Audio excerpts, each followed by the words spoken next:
യേശു ഇപ്പോൾ ബെഥനിയയിലാണ്. യേശു പെസഹ ആചരിക്കുന്നതിന് തൊട്ട് മുമ്പ്, തൻ്റെ മരണത്തിലേക്ക് അടുക്കുന്നതിന് തൊട്ട് മുമ്പ് തൻ്റെ പ്രിയപ്പെട്ടവരെയൊക്കെ കാണുന്നു എന്നുള്ളതിൻ്റെ സൂചനയാണ് ഇന്നത്തെ ഗോസ്പൽ നൽകുന്നത്. യേശു ഏറ്റവും അധികം സ്നേഹിച്ചിരുന്ന മാർത്തയുടെയും മറിയത്തിൻ്റെയും ലാസറിൻ്റെയും വീട്ടിൽ അവൻ ഭക്ഷണത്തിനിരുന്നു. അവരോടൊപ്പം അവൻ സമയം ചെലവഴിച്ചു. അങ്ങനെ ചെലവഴിക്കുന്ന സമയത്താണ് മറിയം ഒരു കാര്യം ചെയ്യുന്നത്. ഏറ്റവും ശുദ്ധിയുള്ളതും വിലയേറിയതുമായ നാർദീൻ തൈലം കൊണ്ട് യേശുവിൻ്റെ പാദങ്ങൾ അവൾ കഴുകുകയും തൻ്റെ മുടി കൊണ്ട് തുടയ്ക്കുകയും ചെയ്തു. നാർദീൻ തൈലം ഇമ്പോർട്ടൻ്റ് ആയിട്ടുള്ള തൈലമാണ്, ഒത്തിരി വില കൂടിയതാണ്. അത് അങ്ങനെയൊന്നും സാധാരണക്കാർ ഉപയോഗിക്കുന്ന ഒന്നല്ല. ഏറ്റവും പരിപാവനമായിട്ട് അവർ ശ്രദ്ധിച്ചിരുന്ന ഒരു തൈലമാണ്, വില കൂടിയതാണ്.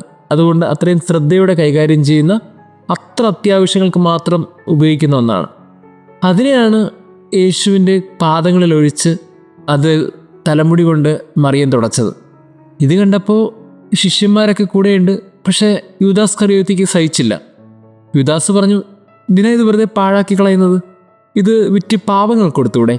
നല്ലൊരു ചോദ്യമാണിത്, ശരിയായ ഒരു ചോദ്യമാണ്.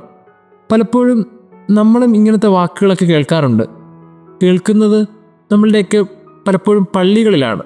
ഇതെന്തിനാ പള്ളി, ഇതെന്തിനാ ഇത്രയും വലിയ പള്ളി കെട്ടുന്നത്, ഇതെന്തിനാ ഇത്രയും വലിയ ആഡംബരമായ കാര്യങ്ങൾ ചെയ്യുന്നത്, ഇതൊക്കെ വിറ്റ് പാവങ്ങൾ കൊടുത്തൂടെ? ഇങ്ങനൊരു ചോദ്യം പലപ്പോഴും പലയിടങ്ങളിൽ നിന്ന് ഉയരുന്നത് നമ്മൾ ശ്രദ്ധിക്കാറുണ്ട്. ഈ ചോദ്യത്തിൽ തെറ്റൊന്നുമില്ല. നല്ല ഇൻറ്റൻഷനാണെങ്കിൽ നല്ലത് തന്നെയാണ്, പാവങ്ങളെ സഹായിക്കേണ്ട അത്യാവശ്യമാണ്. പക്ഷേ വചനം അതിൽ തീർത്തില്ല. യോഹന്നാൻ പ്രത്യേകം നോട്ട് ചെയ്തു, അത് അവന് പാവങ്ങളോട് അനുകമ്പ തോന്നിയിട്ടല്ല, മറിച്ച് പണസഞ്ചിയുടെ മേൽ അവന് കണ്ണുണ്ടായിരുന്നു. അതുകൊണ്ട് അവൻ യേശുവിന് ശ്രേഷ്ഠമായത് കിട്ടണമെന്ന് ആഗ്രഹിച്ചില്ല. പ്രിയമുള്ളവരെ, ചിലപ്പോഴൊക്കെ ഇങ്ങനൊരു ചോദ്യം നമ്മുടെയൊക്കെ കൂട്ടത്തിൽ ഉയരാറുണ്ട്. ഇതെന്തിനാ ഇത്രയും വലിയ ആഡംബരം, ഇതെന്തിനാ ഇത്രയും വലിയ കാര്യങ്ങൾക്കിവിടെ ചെയ്യുന്നത്, ഇതൊക്കെ വിറ്റ് പാവങ്ങൾ കൊടുത്തൂടെ? എല്ലാവരുടെ ഇൻറ്റൻഷനും പ്യുവർ അല്ല. യൂദാസിനെ പോലെ ചിലരുടെയൊക്കെ ഇൻറ്റൻഷൻ അത് വളരെ കൃത്യമാണ്. പണത്തിന് മേൽ അവരുടെ താല്പര്യമാണ്. അതുകൊണ്ട് തന്നെ അവരുടെ ഇൻറ്റൻഷൻ വളരെയധികം ശ്രദ്ധിക്കേണ്ടതായിട്ടുണ്ട്. ഇന്ന് യൂദാസിൻ്റെ ഇൻറ്റൻഷൻ വളരെ റോങ് ആണ്. അവന് പണത്തിന് മേൽ താല്പര്യമുള്ളതുകൊണ്ട് ഇത്രയും കാലം പല കാര്യങ്ങൾ സംഭവിച്ചിട്ടും സംസാരിക്കാതെ യൂദാസ് അന്ന് പണവുമായി ബന്ധപ്പെട്ടൊരു കാര്യം വരുമ്പോൾ സംസാരിച്ചു.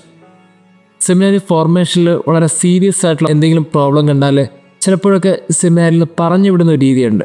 അതിന് കാരണം നാളെ വൈദികരായിട്ട് ആവർത്തിക്കപ്പെടാൻ സാധ്യതയുള്ള ചില തെറ്റുകളൊക്കെ ഉണ്ട്. അത് ഒരിക്കലും ടോളറേറ്റ് ചെയ്യപ്പെടുകയില്ല. അങ്ങനെയുള്ള അവസരങ്ങളൊക്കെ വരുമ്പോൾ ആ കാൻഡിഡേറ്റിനെ ടെർമിനേറ്റ് ചെയ്യുന്ന ഒരു രീതിയുണ്ട്. യേശുവിനും യൂദാസിൻ്റെ കാര്യത്തിലും ഇതുതന്നെയാണെന്ന് കാണുന്നത്. അവന് പിന്നീട് ഫ്യൂച്ചറിലുണ്ടാകുന്ന ഒരു സാധ്യതയുണ്ട്. അതാണ് പണവുമായി ബന്ധപ്പെട്ട് അവൻ ചെയ്ത പാവം. 30 വെള്ളിക്കാശിന് തൻ്റെ ഗുരുവിനെ ഒറ്റിക്കൊടുത്ത്. അതിൻ്റെ ഒരു പ്രിലിമിനറി അവൻ്റെ സിംറ്റംസ് അവൻ കാണിക്കുകയാണ്. എന്തിനാ ഇത് വെറുതെ പാഴാക്കുന്നത്, ഇത് വിറ്റ് പാവങ്ങൾ കൊടുത്തൂടെ? പണത്തോടുള്ള അവൻ്റെ ആഭിമുഖ്യം, പണസഞ്ചി കയ്യിലുള്ളത് കൊണ്ട് പണത്തെക്കുറിച്ച് അവൻ്റെ ഒരു ആകുലത, അതിനെ കൈയടക്കണമെന്നുള്ളൊരു ചിന്ത. പ്രിയമുള്ളവരെ, ഇങ്ങനെ ചില മനുഷ്യരൊക്കെ ഉണ്ട്. ഇങ്ങനെയുള്ള മനുഷ്യരൊക്കെ ഇടയിൽ ഇന്നത്തെ ഗോസ്പൽ നൽകുന്നൊരു സന്ദേശം, ഏറ്റവും വിലയേറിയത് ദൈവത്തിനാണ്, ഏറ്റവും മൂല്യമുള്ളത് ദൈവത്തിനാണ്. നമ്മൾ ഓരോരുത്തരും ചിന്തിക്കേണ്ടത്, പലപ്പോഴും നമ്മൾ പറയാറില്ലേ, ഇതൊക്കെ എന്തിനാണ് വെറുതെ പാഴാക്കുന്നതെന്നൊക്കെ. ഏറ്റവും ശ്രേഷ്ഠമായത് ഇപ്പോഴും ദൈവത്തിന് കൊടുക്കുന്ന ഒരു ശീലം നമുക്കൊക്കെ ഉണ്ടല്ലോ. അങ്ങനെയാവണം ആ ശീലങ്ങളൊക്കെ ഉയരേണ്ടതും. ഏറ്റവും മൂല്യമുള്ളത്, ഏറ്റവും ശ്രേഷ്ഠമായത്, ഏറ്റവും നന്മയുള്ളത് അത് ദൈവത്തിനാണ്. അങ്ങനെ അതിൽ കണക്കുകൾ കൂട്ടാതിരിക്കണം, അതിൽ ലാഭനഷ്ടങ്ങൾ നോക്കാതിരിക്കണം. അതാണ് ഇന്നത്തെ ഗോസ്പൽ നമ്മളിൽ നിന്ന് ആവശ്യപ്പെടുന്നത്. പ്രിയമുള്ളവരെ, വിശുദ്ധ വാരത്തിലാണ് നാം ഓരോരുത്തരും. ഈ വിശുദ്ധ വാരത്തിൽ ഏറ്റവും മൂല്യമുള്ളത് അത് നമ്മുടെ ജീവനും ജീവിതവുമാണ്. അത് ദൈവത്തിന് സമർപ്പിക്കാൻ നമ്മളൊക്കെ തയ്യാറാകണം. കുറച്ചും കൂടി വിശാല മനസ്സ്, മറിയത്തെപ്പോലുള്ള മനസ്സ്, അത് നമ്മളെ എല്ലാ കാലത്തും ഓർത്തിരിക്കാൻ തക്ക വിധത്തിൽ കർത്താവിൻ്റെ വാക്കുകൾ കൊണ്ട് ശ്രേഷ്ഠതയുള്ളതാക്കി തീർക്കും.